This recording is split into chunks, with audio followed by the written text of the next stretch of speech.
Jia Sichun might have won the hierarchy evaluation, but it's not over until Honglu sings. And that hasn't happened yet.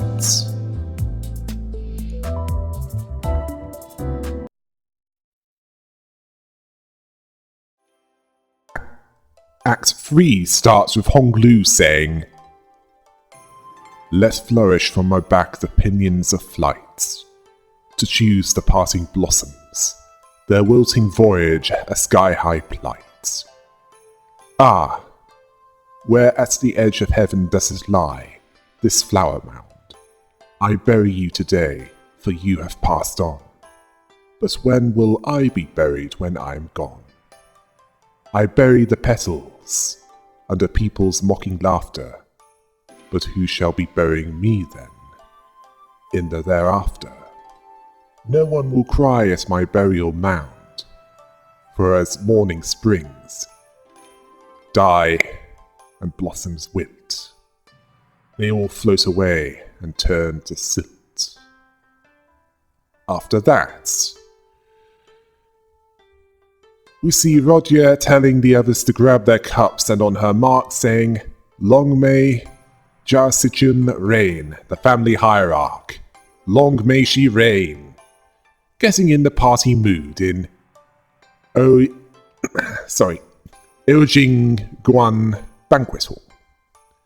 Dante saw that once the guests had taken their seats, it became packed, crowded, and chaotic there. Except where they were sitting. Yi Sang nervously repeated this toast.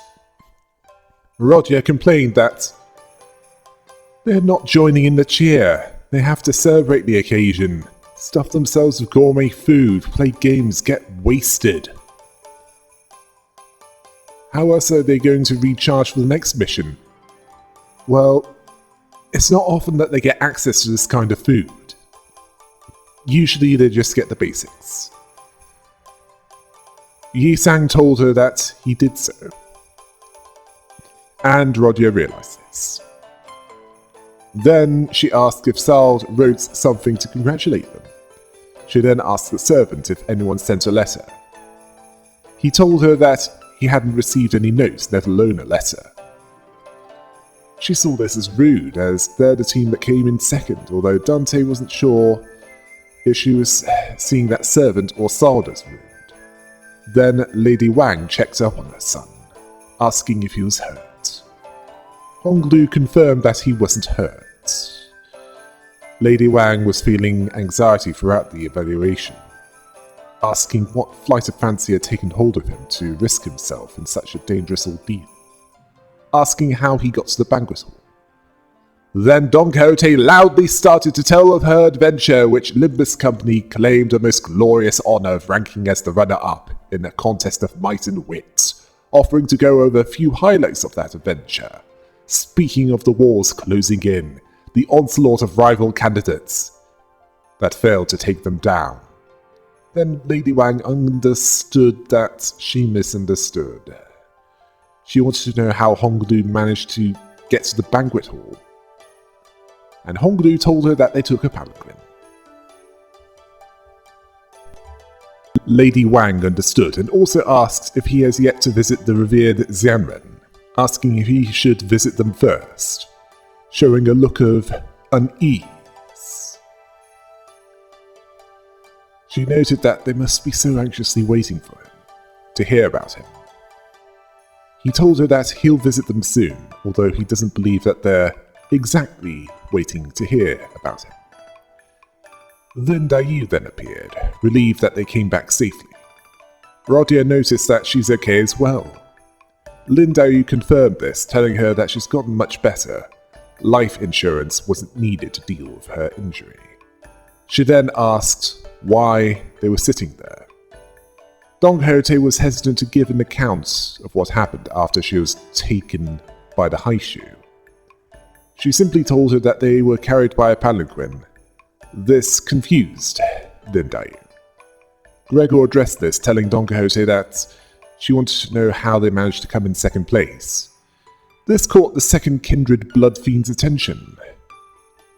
And then Dayu confirmed this, wanting to know what happened after she left their company.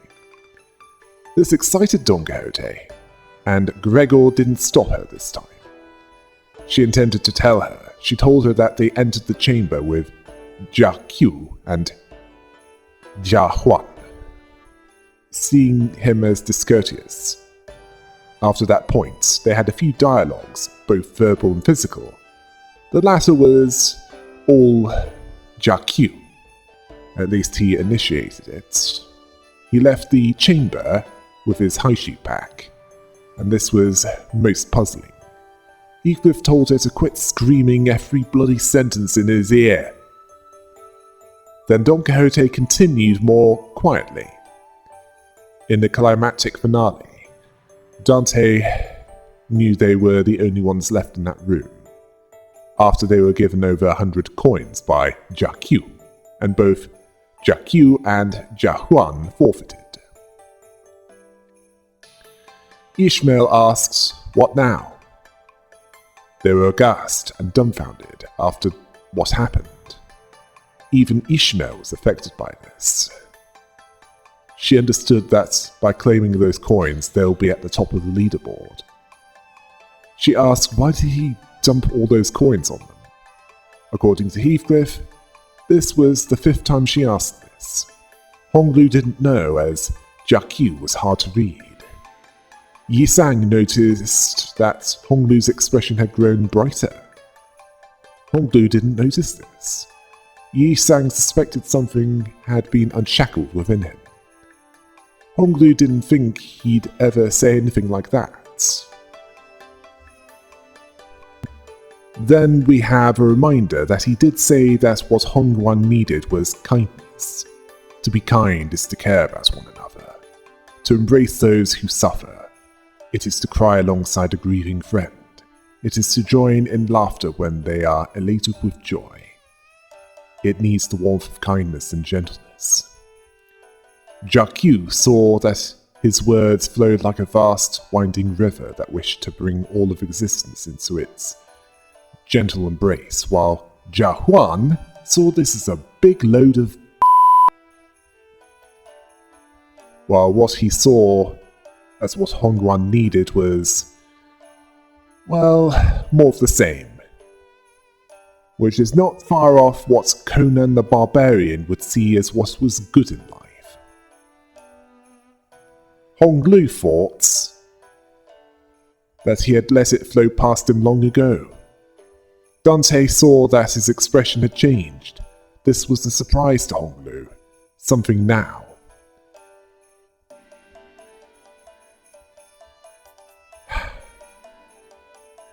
Yes. Honglu had the smile of someone whose burden had suddenly been lifted. Gregor didn't expect to have enough coins to come in second place, never mind first place. That reminded Sinclair. Dante knew that, at that point, they were all thinking the same thing. Sinclair told them that there was someone out there who was still trying to become the family hierarch. She still hadn't given up. Meanwhile, Jia Sichun was catching her breath, complaining that she also got she almost got pancakes. Wei asked if she was alright. Then she noticed Dante and a damned dozen, asking what they were doing there. Dante said that they've been looking for her. She asked for someone to translate for them, while also asking why everyone was giving her that funny look. Sometime later, within the 10 minutes remaining on the clock, which ends with her asking if they're just giving her all of those coins. Roger confirmed this, asking if they're okay now, if there's no hard feelings.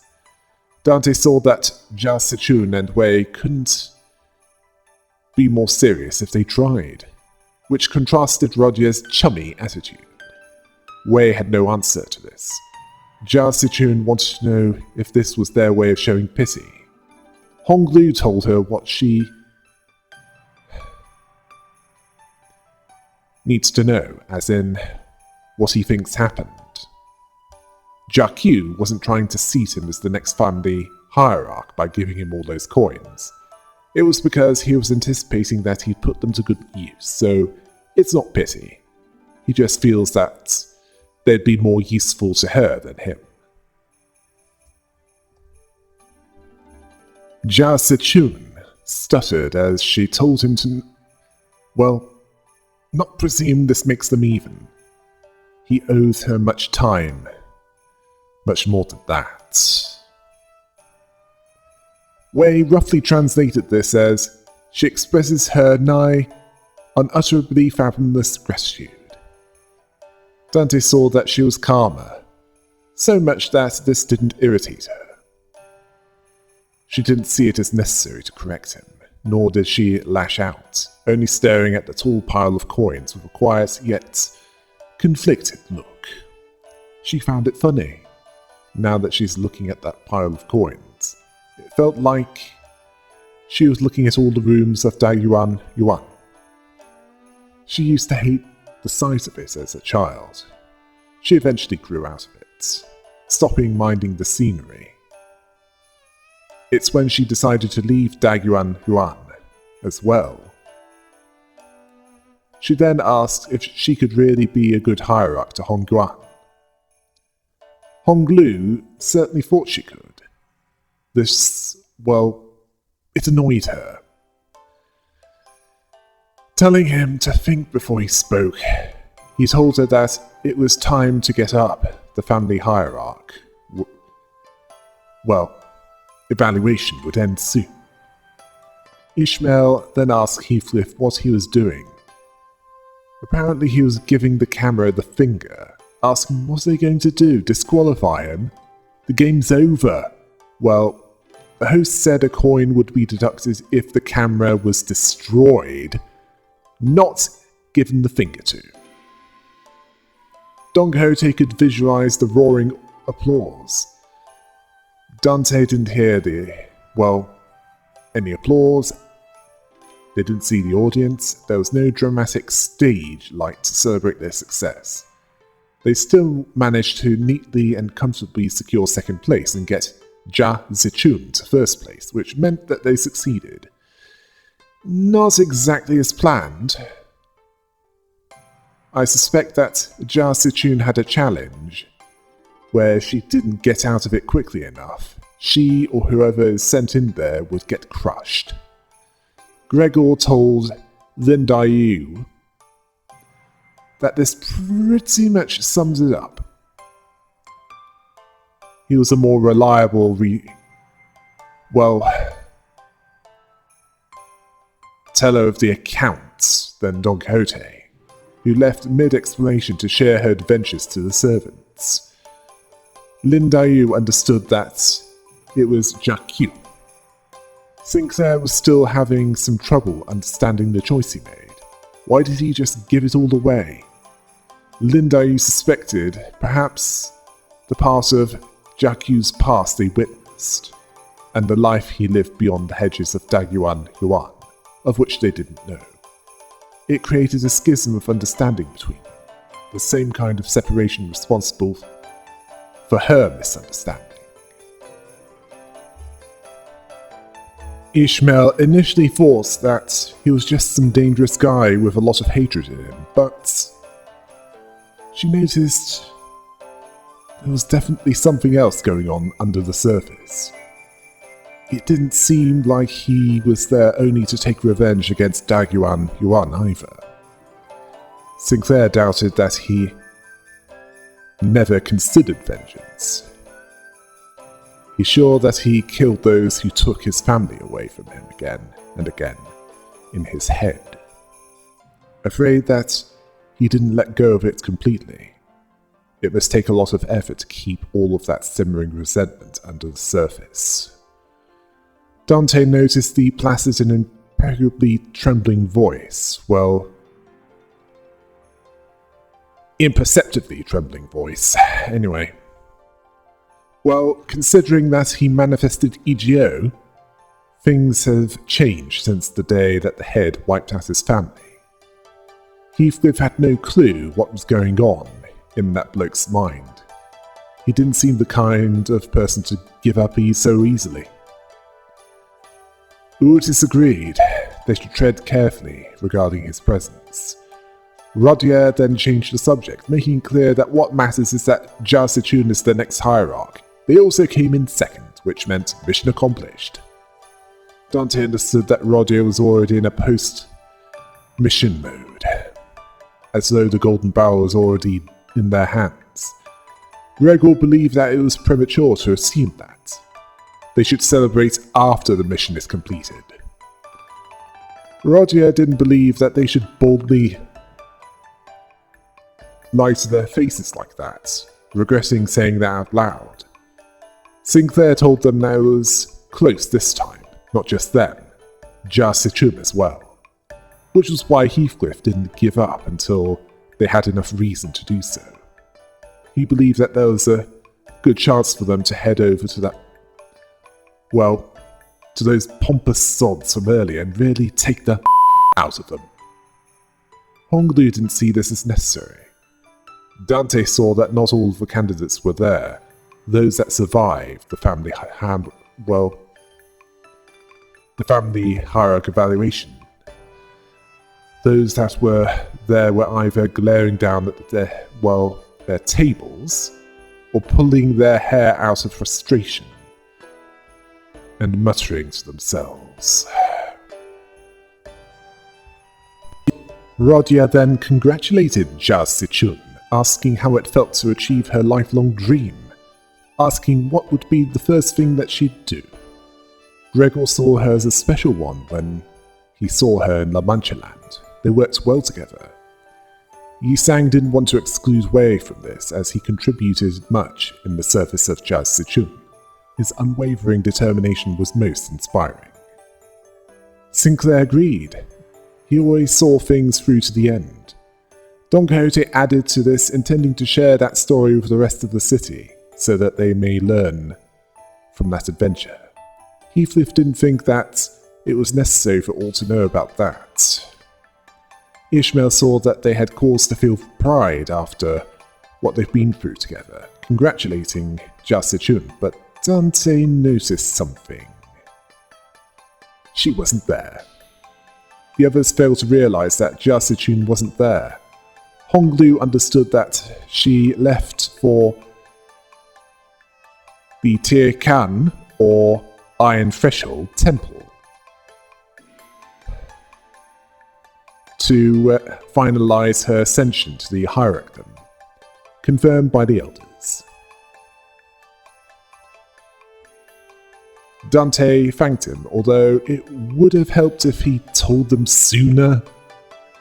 Then Heathcliff recognized a bloke near them as he strode at full speed towards someone. It was Wang Zhao. Heathcliff angrily asked him if he had anything to say to them. Sinclair tried to be intimidating as well. He failed miserably. Wang Zhao, questioningly, said, "Well, it was nice to meet them again," congratulating them on getting what they came there for. Was that what they wanted to hear? Heathcliff mockingly said to him that, for all his boasting on who deserves how many coins, who came first? Wang Zhao told him that his coins circulated from hand to hand and landed in the hands of the one who truly deserved them. It certainly wasn't them. They're the runner-up. Heathcliff, while off, resisted the urge to smash his skull in. Wang Zhao told them something as a final token of appreciation. Storm clouds were gathering, and it would make landfall soon enough. Ishmael wanted to know what he meant by that. He advised them to enjoy that party while they could. They'll find out what everyone has been hiding in their hands. This made them cause their celebrations to cease as they took in their surroundings. People were talking, negotiating in serious, hushed voices. Anxiety was gripping them. Some servants were whispering certain messages to their masters, who hurriedly left the banquet. They were the only group that was even remotely enjoying anything. Roger saw that it was a banquet, but if Jia Sichun wasn't there, everyone was acting shifty and nervous. She saw that party is sucking, saying that as she was chewing on shrimp. Lin Daiyu seemed to suspect what was about to happen as she expressed her regrets for the state of affairs. She offered to do some minor tricks to entertain them, such as a blade dance that she learned as a child. Roger wanted to see this. Ishmael admonished Roger for doing this, as she's not one in charge of her. Then someone called for Jia Baiyu.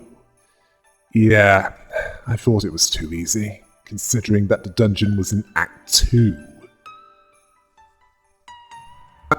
That person that called for them was Zui Baochai, who approached them carefully. She was glad that Honglu was safe and congratulated him on making it as a run-up. It was clear to Dante that she was anxious rather than chipper. She told them that she's not supposed to tell him what she's about to tell him. Her mother pressured her to keep this secret, but she couldn't keep quiet about this, not with him. Honglu asked, "What was it?" She hesitated to speak. Her eyes glanced down to her restless, fidgeting feet, then to Lin Daiyu, then back to her feet. It was a while before she could look at Honglu's eyes again. She asked him, like her mother and his grandmother said, "Really coming back to Dagyuan Yuan and becoming engaged?" Dante understood that this wasn't what she wanted to tell him. Lin Daiyu was concerned about this. Honglu said that if that's what everyone wants, yes. Dante couldn't see any regret or fear in his reply. Zoe Baochai was silent, even as the fireworks went off. Then she said that to be with him, it's almost like he's back there for good. Seeing the fireworks are so pretty. He agreed with her. She asked if he remembered that he told her that she smelled fragrance. She couldn't stop repeating that to herself. Once she returned to her room, she used to shower herself with the most expensive perfumes and fragrances of Hongguan. There is such a thing as overdoing it, as he must have been overpowering. She added that, except that day, she didn't have time to put on any of it, so she was in a hurry to her chamber to where she had hundreds of bottles of rare, luxurious perfumes, where she showered herself with their fragrances. That's when she ran into him. She then asked if her mother sent assassins to kill him, asking why he didn't say anything when he saw her. He told her that many have tried to hurt him, tried to lure him into a trap. He could have asked them why they would say or do something like that, or why they'd hurt him. They wouldn't answer even if he did ask. How they would have treated him would not have changed. So he just didn't bother asking. She assumed that she was just another one of them to him. Then she got back on topic, why she was there. With a forced smile, she continued. She asked if she knew that the results were now locked in. So, Zoe Baochai got closer and told him that now might be a good time for him to leave Dagyuan Yuan. He has to leave now. Right now. Whatever he's looking for in the treasury, he could send someone from his clan, specifically Limbus Company, to pick it up later. Lin Daiyu asked what was the meaning of this, asking what was supposed to happen there. Zui Baochai felt crippling anxiety, wanting to go now. Her mother will realize what she's doing if she's gone for too long. Honglu understood this to mean that there's a conspiracy to commit treason against Dagyuan Yuan. These words stopped her from leaving. She didn't know all the details, she just overheard her mother and other relatives talking. She warned him that if he stays there, he'll be caught in the crossfire. She implied so many forces were Dante saw that she was watching out for any listening ears. It was clear to Honglu that she was terribly scared, yet she came to warn him anyway. She didn't hide that his departure from Daiguan Yuan would be so painful. The thought that she could lose him forever makes her feel like she's stabbed in the heart. Ishmael then made it clear that she appreciated that Zoe Barjai thought to warn them ahead of time, but she didn't tell them anything about how, when, or what the danger was. In a grim voice, she made it clear that they needed to know what that treason entailed. Is someone planning to challenge the results of the family hierarchy evaluation, or worse, to nullify the results? Lin Daiyu then asked to excuse her intrusion into that discussion, but that's as much as Zoe Baochai can realistically reveal about this, as leaking family intelligence is an act of treason against her own house. This is difficult for outsiders to understand, but she's shared enough already. They have to understand that she has already told them more than she safely could. Already saw that Jia Huan wasn't there. Gregor didn't see Jia Qiu either. Faust understood that more than one faction would be appearing, considering that she mentioned so many forces. Some of them from outside Daiguan Yuan. And before Zoe Baochai could respond, Jia Qiu confirmed this to be the case. He's someone that was not so hampered. He made it clear that this was something beyond what Daiguan Yuan alone could handle. Lin Daiyu didn't notice him approach. This wasn't reassuring to Zoe Baochai. She didn't want to be there anymore. Lin Daiyu followed her. She asked Honglu to stay safe. Jia Qiu asked if she advised him to leave Daiguan Yuan quickly. Dante saw that he was focused on Honglu and what he would do next.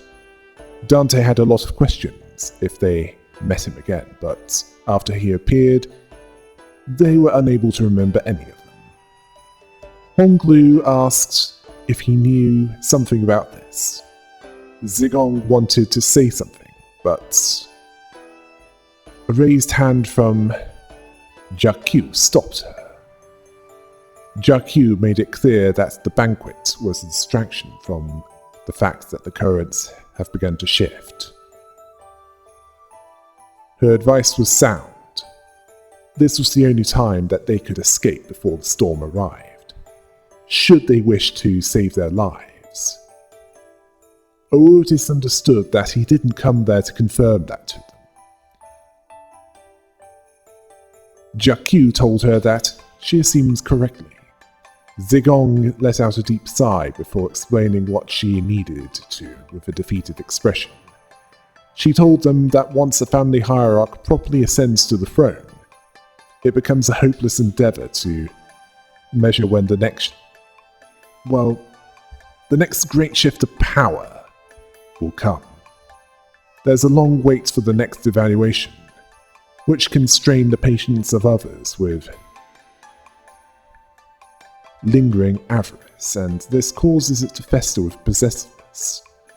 She saw it as predictable that those rotten grasping hands will just accept the results.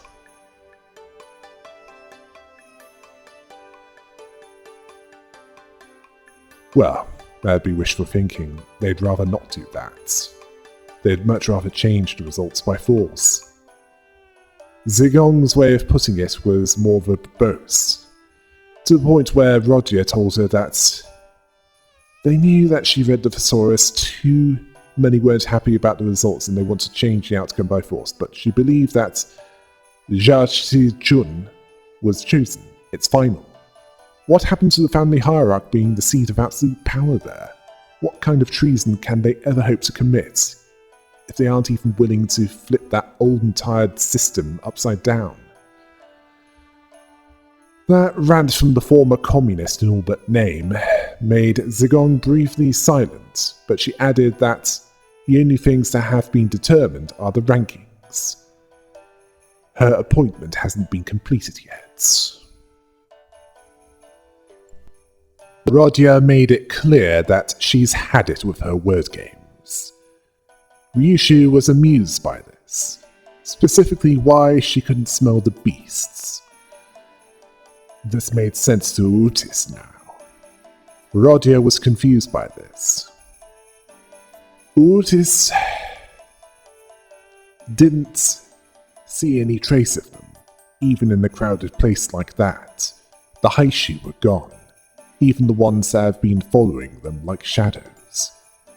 Zigong told them that the measure of might in Hongguan lies in the number of Haishu pack branches that one wields.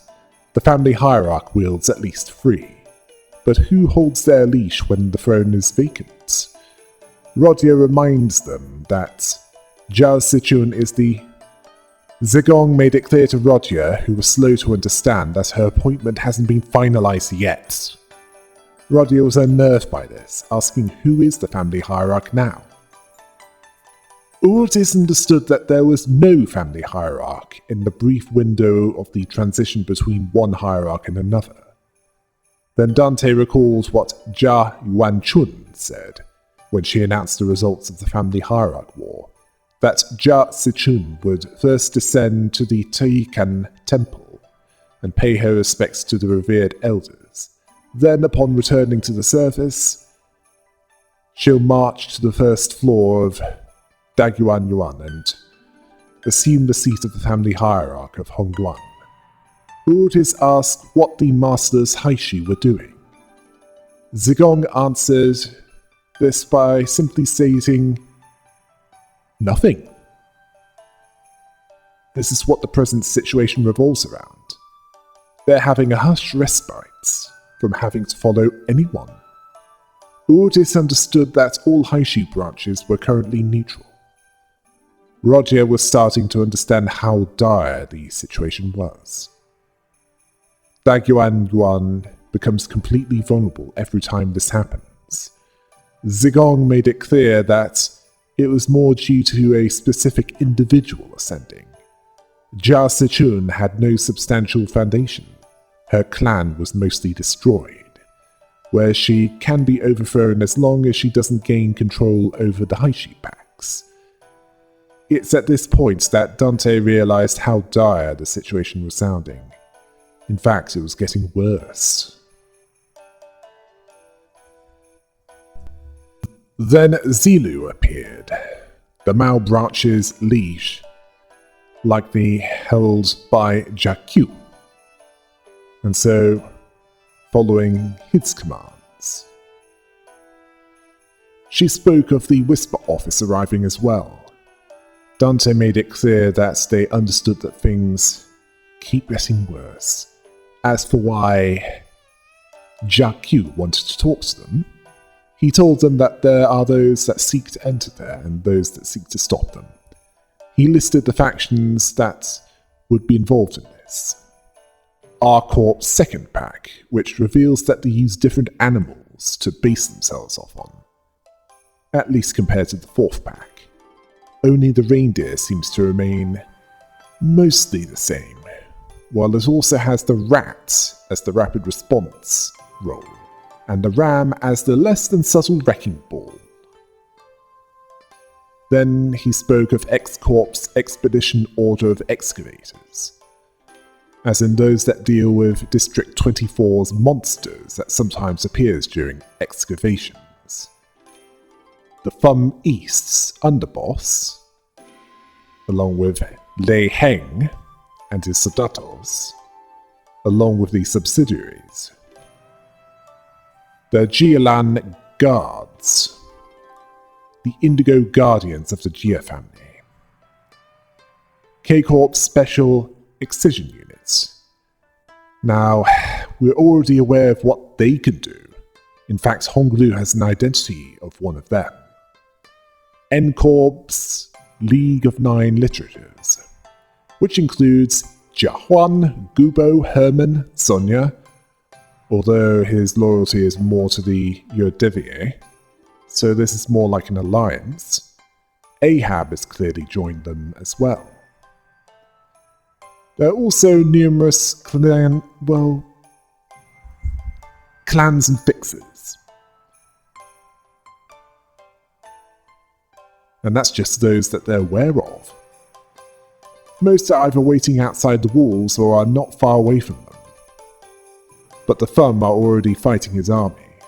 Some of the Wang family have joined the defenders, but it's unclear how long they can hold out. Zigong made it clear that should each of the leaders of each of the major families say the word, R Corp, K Corp, and X Corp might soon choose their own sides in that war. Gregor was surprised by this. Urtis asked if if this intel was reliable, why would they?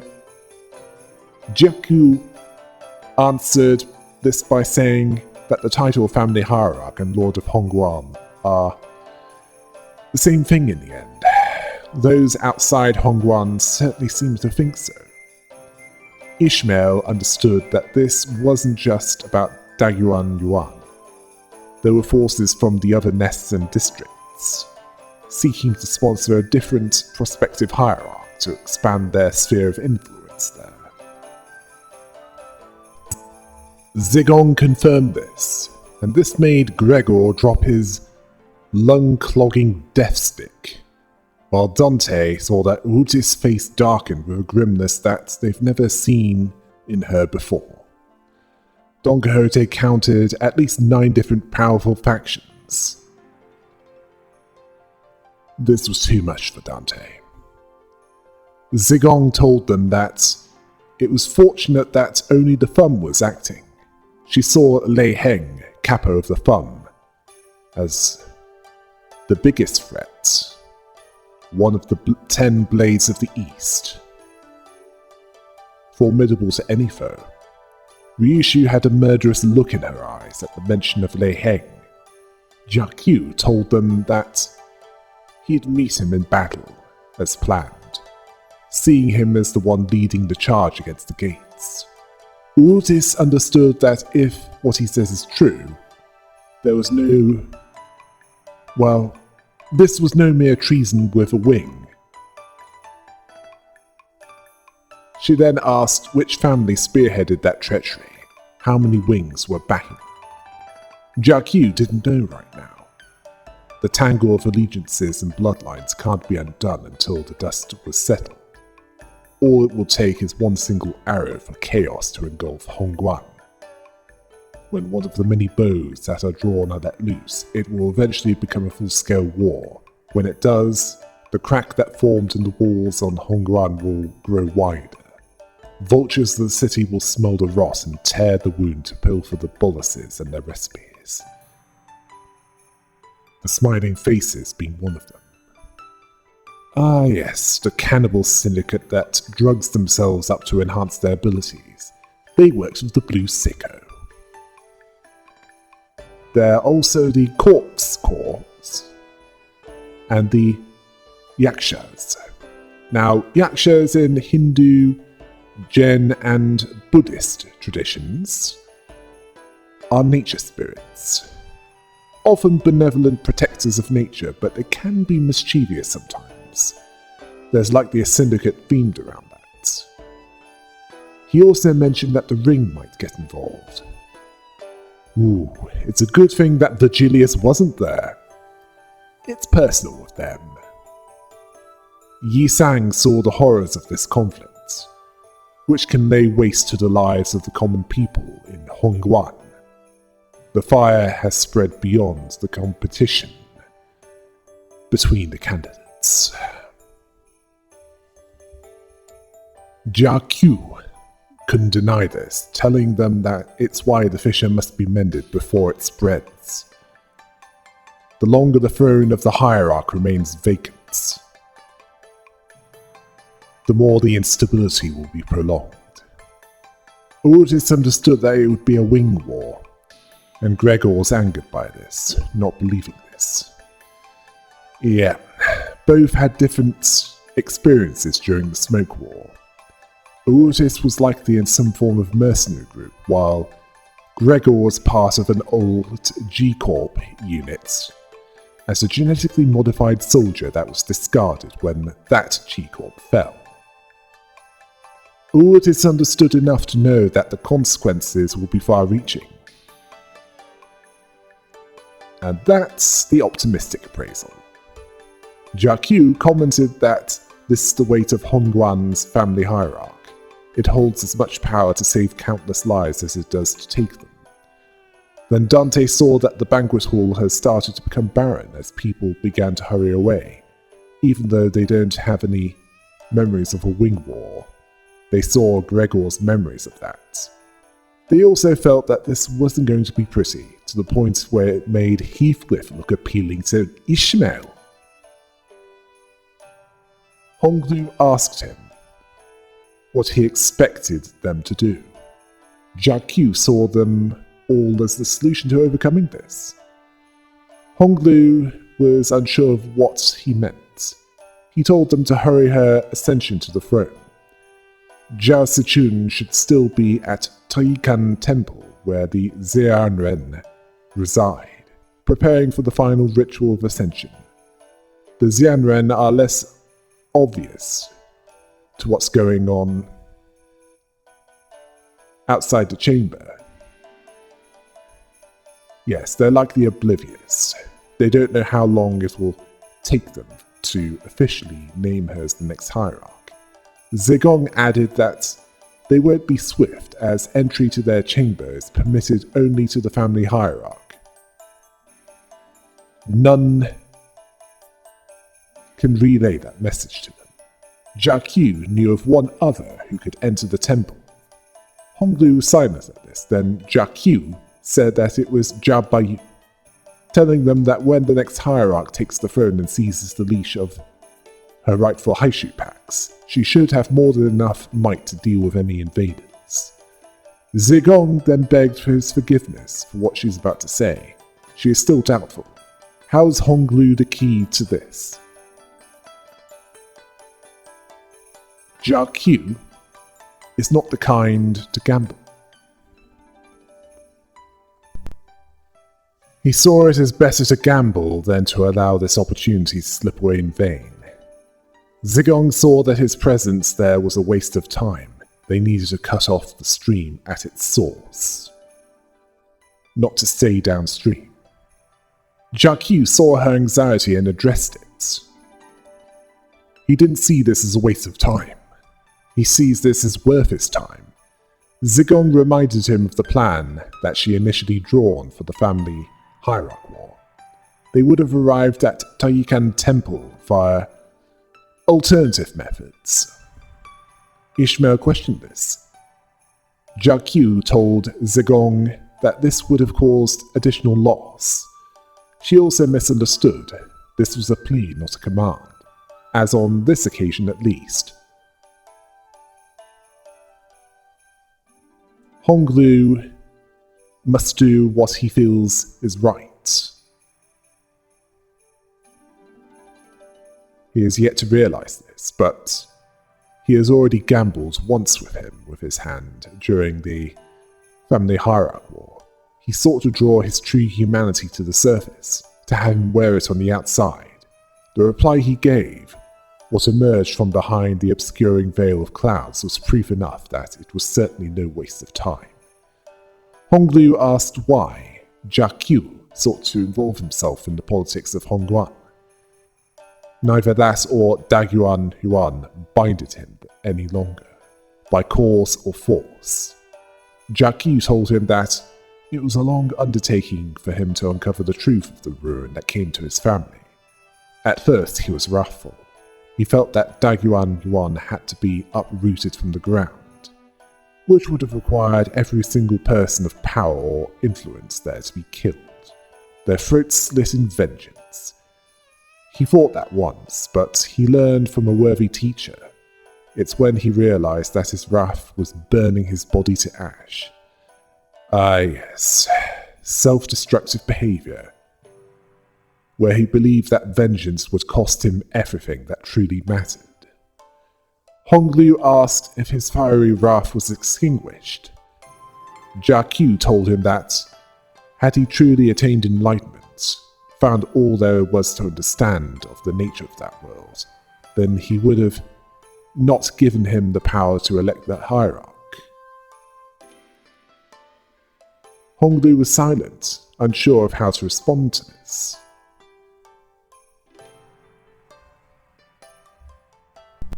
Jiaqu told him that he was still a student, a seeker of the answer, yet he didn't want chaos to devour that land when he had a means of saving it.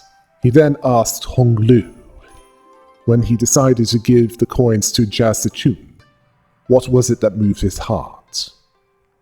Honglu hesitated to answer.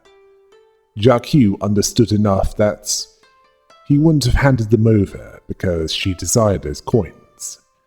Honglu then told him that he must already know this, but the children of Dagyuan Yuan had no such thing as birthdays, except him. When a child is born, they aren't celebrated. They're hidden, concealed for years in the dark so that the competition wouldn't take notice of a new rival. Jia Sichun was one of those children that had never experienced a birthday before. She didn't even know what it meant, so when they were young, whenever Jiamu would hold a banquet to celebrate the day of his birth, he dedicated that day to Jia Sichun, because it's nice to have your existence celebrated once every year, for no other reason than the fact that you exist. But when he stopped leaving his room, when they grew distant, the secret birthday party stopped as well. Honglu admitted that she probably doesn't remember any of that now. She was too young then. He wanted to gift that to her to make up for all those lost years. Then he thought, maybe she would be happy again, just as she was then. This shows that they have the healthiest family relationship there, as neither had tried to kill the other. Then we see the recent past as Jia Sichun looked at the pile of coins. It felt like she was looking at all the rooms of Dagyuan Yuan. She used to hate that sight so much as a child. Can she really be a good hierarch to Hongguan? Dante asked himself if she liked the gift, as Honglu wanted her to. They had no way of knowing. Honglu asked if this satisfied Jiaqu. He told him that it wasn't the answer that he sought, it was to see the way that his heart stirred. This was proof enough. Honglu didn't respond verbally to this. Jiaqu had never met these Yanren, the self-proclaimed enlightened ones, as he wasn't permitted to enter Taikan Temple, but he knows that they exist. What he learned during his travels, it gave him an idea of what the ascension ritual might involve. Had he not surrendered himself, he could have deduced what that entailed. Honglu asked if he was saying that something bad might happen to Jia Sichun. Jiaqu considered that this might be speculation, as this might be something more harmless, but Honglu needs to see it for himself. His wager in that gamble was that he had the potential to achieve that purpose, and that faint warmth in his heart that he had once seen still gently burned. Honglu asked if he wanted to achieve Jiaqu's purpose. Jiaqu denied this. He's to achieve his own purpose, which isn't the same as his own. To do otherwise would be devoid of meaning. Honglu had nothing to say about this. Jiaqu told him that the decision was his, telling him to decide.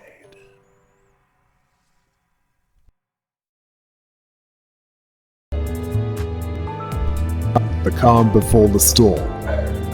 Never has that expression been more relevant. Until next time, hail the rabbit!